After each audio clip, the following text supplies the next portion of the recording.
안녕하세요. 평범하게 직장 생활을 하고 있는 30대 남자입니다. 저는 예정대로라면 지금은 신혼여행을 즐기고 있었을 텐데요. 왜 제가 신혼여행을 가지 못했는지 지금부터 이야기해 볼게요. 5년 전 저는 20대의 마지막을 즐기러 제주도로 여행을 갔습니다.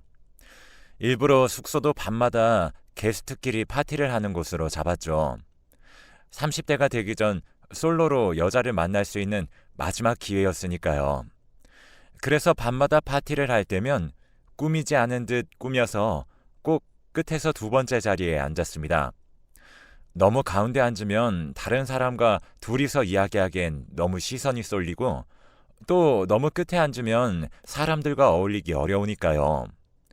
그곳에서 저의 예비 신부를 처음 만났어요. 첫날에는 우연히 그리고 그 다음날 밤부터 자연스럽게 맞은편 혹은 옆자리에 앉았죠. 예비 신부는 조금 수줍어하는 듯 하다가도 사람들과 곧잘 어울리며 즐기는 모습에 제가 그만 반해버렸어요. 숙소에서의 마지막 날 밤에는 파티 대신에 둘만 따로 빠져나와 서로 연락처를 교환하며 밤 산책을 했습니다. 그리고 제주도에서 돌아왔어요. 저는 대구에 있었고 여자분은 대전에서 일하고 계셔서 자주 만날 수는 없었지만 한 달에 한 번 정도는 만나서 데이트를 했죠. 한 번은 제가 대전으로 또 한 번은 여자분이 대구로 오시면서 더 친해졌고 서로가 서로에게 호감이 있다는 확신이 생길 때쯤이었어요. 그런데 어느 날부터인가 그 여자분의 연락이 뚝 끊겨버렸어요. 지인이 겹치는 것도 아니니 어디다 물어볼 곳이 없었고 여자분의 회사도 정확하게 어딘지 알지 못해서 연락할 다른 방법이 없었죠. 그렇게 그 여자와의 인연은 끝난 줄 알았습니다. 처음에는 어떻게 연락을 할 수 있을지 방법을 찾아보면서 대전에서 갔었던 장소들을 들려보기도 했어요.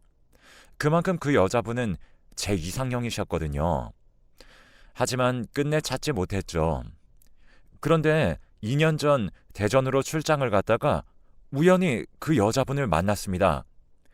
2년이나 지났는데도 얼굴이 하나도 변하지 않아 바로 알아볼 수 있었어요. 하지만 아이의 손을 잡고 걸어가는 모습에 저는 멈칫했습니다.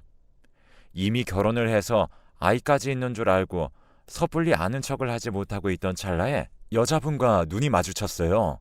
그런데 먼저 환하게 웃으면서 저에게 아는 척을 하더라고요. 재혁 오빠, 오랜만이야. 먼저 아는 체를 하니 모르는 척 뒤돌아갈 수도 없는 노릇이고 결국에는 저는 손을 들어 인사를 했습니다. 오랜만이네. 아기는 네 아들이야? 라는 제 물음에 눈이 동그래져서 저와 아이를 번갈아서 보더니 웃음을 터뜨리더군요. 자기 아들이 아니고 조카라며 소개해 주었죠. 자기는 아직 결혼도 안 했다는 말과 함께요. 하긴 아이가 6살은 넘어 보였는데 자기 아들이라는 게 말이 안 되긴 했죠. 저와 마지막으로 만난 지 3년도 채 지나지 않았으니까요. 그리고 잠시 카페로 자리를 옮겨 이야기를 나누었습니다. 그리고 너무 미안했었다면서 그때 당시에 연락이 끊겼던 이유를 설명해 주었습니다. 그때 자기한테 스토커가 있었는데 매번 자기 휴대폰으로 문자와 전화가 미친 듯이 왔었다고 합니다. 그런데 마침 휴대폰을 잃어버리게 되었고 그래서 그 김에 휴대폰을 바꾸면서 번호도 바꿔버렸다고 해요. 자기는 당연히 수첩에 제 번호를 적어놨었으니 그 번호를 저장하려고 했는데 찾아보니 그 수첩도 잃어버려서 저에게 연락할 방법을 찾지 못했다고 하더군요. 그 후에 저희는 다시 번호를 교환하고 다시 연락하자며 헤어졌습니다. 그 이후로는 한 달에 한두 번씩 대구나 대전으로 서로 왔다 갔다 하며 연애를 시작했어요. 3년 전처럼 또 혹시나 사라질까 싶어서 저는 곧장 사귀자고 고백을 했죠. 그렇게 연애를 한 지 2년이 지나고 제가 대전에 있는 지사로 근무지를 옮기기로 하면서 프로포즈를 했습니다. 여자친구도 너무 좋아하며 날짜를 잡고 결혼 준비를 시작했죠. 하지만 그때부터 여자친구는 가끔 연락을 받지 않았어요. 매번 조카를 돌봐주느라 정신이 없어서 그랬다고 이야기를 했지만 그러기에는 하루 종일 연락이 끊기는 경우도 종종 있었거든요. 저는 그저 결혼을 앞둔 여자들은 이런저런 불안함 때문에 그럴 수도 있다던데 라고 생각하며 대수롭지 않게 넘겼습니다. 아무래도 제가 대구에 있으면서 결혼을 준비하다 보니 그런 거라 생각하고 대전으로 회사를 옮기고 옆에 있어주면 그렇지 않을 거라 생각했죠. 몇 번의 연락 두절을 겪고 저는 대구에서의 회사 생활을 정리하는 마지막 출근 날이었습니다. 다음 날 일찍 대전으로 이사할 집을 알아보러 가야 했기 때문에 조금 이른 퇴근을 하고 제가 대구에서 살고 있는 집으로 향했습니다. 그런데 저의 집 앞에 처음 보는 남자가 한 명 서 있더라고요. 그냥 누군가를 기다리는 건가 싶어 저는 신경 쓰지 않고 집으로 들어가려는 찰나에 그 남자가 제 이름을 부르며 저를 불러 세웠습니다. 어리둥절하여 그 남자를 보니 다짜고짜 저에게 주먹을 날리는 게 아니겠습니까? 그렇게 몇 대를 맞으며 왜 이러시는 거냐며 소리를 쳤더니 지금 뻔뻔하게 불륜을 저질러 놓고 어디서 모르는 척이냐면서 자신이 나연이의 남편이라고 하는 겁니다. 저와 결혼을 약속한 나연이의 남편이라니요. 금시초문이라는 듯한 눈으로 그 남자를 쳐다보니 저와 나연이의 사진들을 들이밀며 이래놓고도 정말 불륜이 아니냐면서 저를 몰아세웠습니다. 여기 너네 둘이서 바람피는 거 다 찍혀 있잖아. 나 없는 동안 잘도 우리 집 안방까지 들락거렸더라. 어이가 없어서 저도 반박했습니다. 무슨 소리 하는 겁니까? 나연이는 다음 달에 저랑 결혼하기로 한 여자입니다. 나연이는 부모님이랑 셋이서 살고 있다고 했어요. 남자도 어이가 없다는 듯이 결혼은 무슨 결혼이냐며 다시금 주먹을 들어 저에게 휘두르려고 했어요. 그때는 저도 맞고만 있지 않으려 똑같이 대응해 주려는 찰나에 경찰이 도착했습니다. 동네 주민들이 시끄럽게 싸우는 소리를 듣고 신고한 것이었죠. 경찰들은 저희를 진정시킨 후 대화로 해결하라고 경고한 뒤에 자리를 떠났습니다. 저희는 근처 카페로 가서 자세한 이야기를 해보기로 했어요. 먼저 남자는 자신이 나연이와 결혼한 지 5년이 되었다며 자신의 결혼 사진들을 보여주었습니다. 지금까지 자기가 대학원에서 맡은 연구 때문에 서울에 있는 시간이 많아서 그 사이에 저랑 바람이 난 거라고 하더군요. 저도 기가 찰 노릇이었습니다. 결혼까지 한 사람이 또 저랑 결혼하려고 하다니 말도 안 되는 이야기지 않습니까? 어차피 결혼 사진쯤이야 충분히 합성으로도 만들어낼 수 있는 것들이고 남자도 저도 주장하는 말을 완벽하게 입증할 증거는 없었습니다. 하지만 남편이라는 사람과 이야기해보니 참 기가 막히더라고요. 먼저 저를 처음 만났던 제주도에서부터 그 여자는 모두 거짓말이었어요. 이미 그때도 결혼은 했었고 제주도로 둘이서 신혼여행을 왔던 것이라고 합니다. 근데 신혼여행에서 싸우자 화가 나서 혼자 게스트하우스를 잡아서 일주일 내내 저랑 그러고 있었던 거였다고 하더군요. 심지어 마지막 날에는 저와 연락처까지 교환했는데 말이에요. 그리고 돌아와서 남편과 화해하고 2달 만에 혼인신고를 했다고 합니다. 딱 저와 2달을 연락하고 연락이 끊겼으니 시기도 딱 맞아떨어졌죠. 그때는 양심이 조금 남았었던 것인지 저와 연락을 끊은 것 같더군요. 그 후로 저와 다시 만났을 땐 자신은 대학원 때문에 금요일 저녁에 퇴근해서 서울로 올라가 주말 내내 집에 내려오지 않았고 평일에는 금요일에 일찍 퇴근하기 위해 매번 늦게까지 일을 하고 퇴근했다고 합니다. 자기가 신경을 많이 쓰지 않는 것 같으니 편하게 바람을 핀 것 같다며 당신도 속은 거라며 말하더군요. 너무 말도 안 되는 이야기이기에 차마 그 남자의 말을 다 믿을 수가 없었습니다. 왜냐면 평소에도 스토커가 자꾸 자기가 남편이라고 거짓말하면서 자기 주위의 남자들에게 협박하고 다닌다는 말을 들은 적이 있었거든요. 제가 계속 자신의 말을 의심하는 듯 보이자 남편이라는 사람은 함께 대전으로 가서 확인해 보자며 당당하게 말했습니다. 마침 저도 일찍 퇴근했었고 그 남편도 연차를 내고 찾아와서 대전으로 가면 딱 나연이의 퇴근 시간이었어요. 저도 찝찝함을 털어버리고 싶어서 그 남자의 말에 흔쾌히 알겠다고 하고 대전으로 갔습니다. 대전에 도착하니 딱 퇴근 시간과 맞물려서 회사 앞은 사람들이 잔뜩 모여 있더라고요. 기다리는 동안 초조해져서 담배를 얼마나 피운 건지도 모르겠습니다. 지나가는 사람들은 지독한 담배 냄새에 눈살을 찌푸리면서 저희를 보고 갔지만 저는 그걸 신경 쓸 정신이 아니었어요. 퇴근 시간이 다가오고 나연이가 회사에서 나오자마자 저희 둘은 그 앞을 막았습니다. 저희 두 사람이 함께 있는 것을 보고 나연이는 당황한 기색이 역력했죠. 가장 먼저 입을 뗀 것은 남편이라는 사람이었습니다. 왜? 당황스러워? 어디서 결혼도 안 한 척 남자를 만나고 다녀? 내가 아무리 바빠도 그렇지 그것도 모를 줄 알았어? 남편의 호통에 주위 사람들의 시선이 집중되었죠. 그 여자는 큰 소리가 나니 그제서야 울며 빌며 아니라며 집에 가서 이야기하자고 빌더군요. 이번엔 제가 막아서고 이야기했습니다. 그럼 유부녀가 나랑 결혼까지 하려고 한 건 뭐야? 가긴 어디 가? 여기서 이야기해. 그때부터 주위 사람들이 가던 길을 멈추고 저희를 구경하는 것이 느껴졌어요. 이미 대전까지 회사를 옮기기로 다 결정했는데 여기서 가장 억울한 것은 저였으니까요. 그 여자는 여전히 회사 앞인 게 창피한 것인지 다른 곳으로 옮겨서 이야기하자고 했지만 저희 둘은 전혀 그럴 생각이 없었습니다. 오히려 일부러 회사 사람들 다 들으라고 그곳에 발붙이고 서서 큰 소리로 화를 냈습니다. 하지만 그것도 오래가지 않았어요. 잠시 후 여자가 자신의 동생에게 언제 연락한 것인지 동생이 나타났죠. 운동을 해서 체격이 건장했던 동생은 저희 둘을 힘으로 제압하려고 하면서 얼른 다른 곳으로 장소를 옮기려고 했습니다. 하지만 저희가 계속 버티고 서 있자 오히려 적반하장으로 저보고는 결국 결혼식도 하지 않았고 손해본 것은 없지 않냐면서 결혼식 취소 비용은 이쪽에서 물어내 드릴 테니 이제 그만하고 꺼지라고 하더군요. 그리고 남편에게는 얼마나 자기 누나에게 무신경했으면 누나가 이렇게까지 했겠냐며 되려 화를 냈습니다. 동생이 와서 몰아붙이자 그 여자는 동생 뒤에 쏙 숨어서 저희를 지켜보는 것이 너무 얄미워서 얼른 나오라며 소리를 질러댔죠.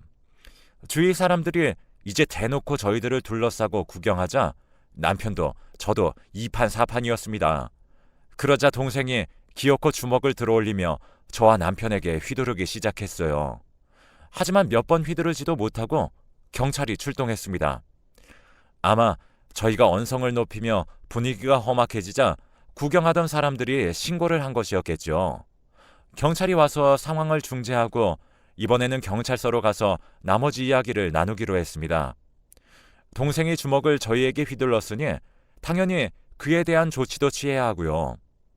하지만 경찰서에 가서도 동생은 적반하장이었습니다. 자신은 누나를 보호하려고 어쩔 수 없이 정당방위를 한 것이라고 하더라고요.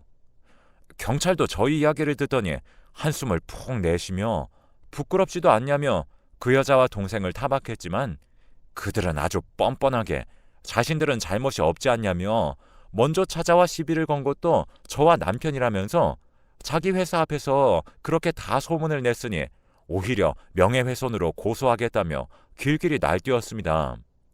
그리고 흥분해서는 애초에 저와는 결혼할 생각도 없었고 다음 주 안으로 결혼식을 엎으려고 했었다고 하더군요.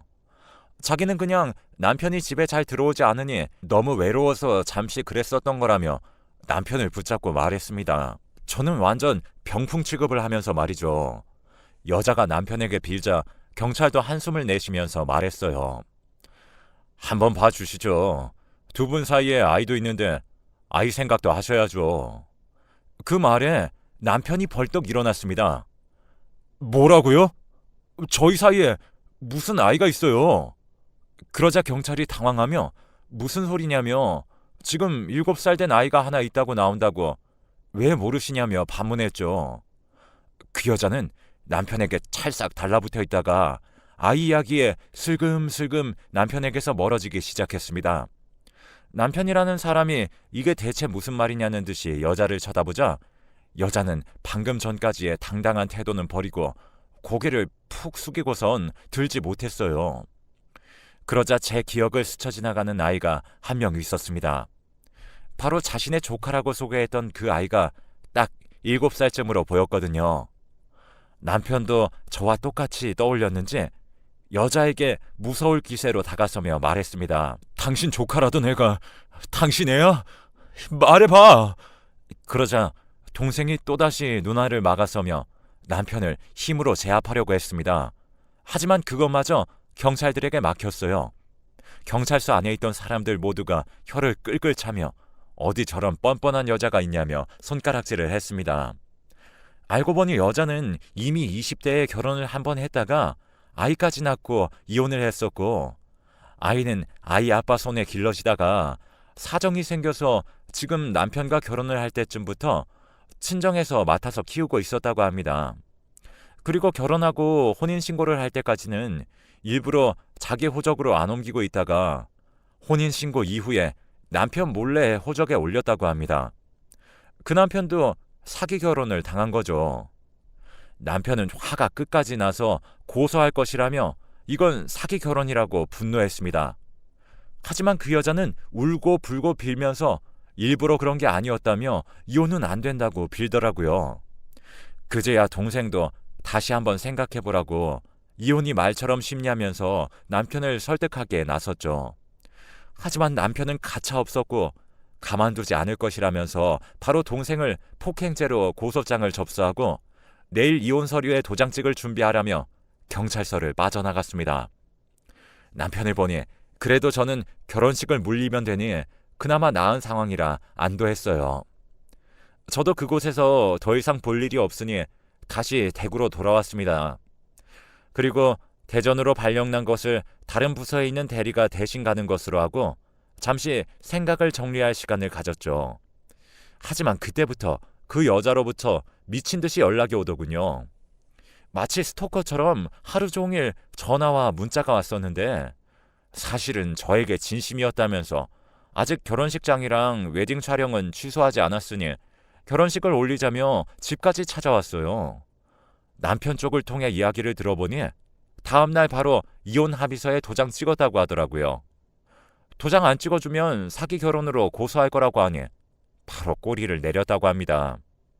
그리고 회사에서도 이미 소문이 다 퍼져서 다음날 회사에 가니 팀장이 잠시 휴가를 가는 건 어떠냐면서 강제로 휴가를 보냈다고 하더라고요. 여기도 저기도 자신을 받아줄 기미가 보이지 않으니 저에게까지 온 것이었습니다. 거기다 이제는 그 여자의 부모까지 가세해서 저를 괴롭히기 시작했어요. 제가 결혼 이야기만 꺼내지 않았으면 걸리지 않고 잘 넘어갔을 일을 제가 키웠다면서요.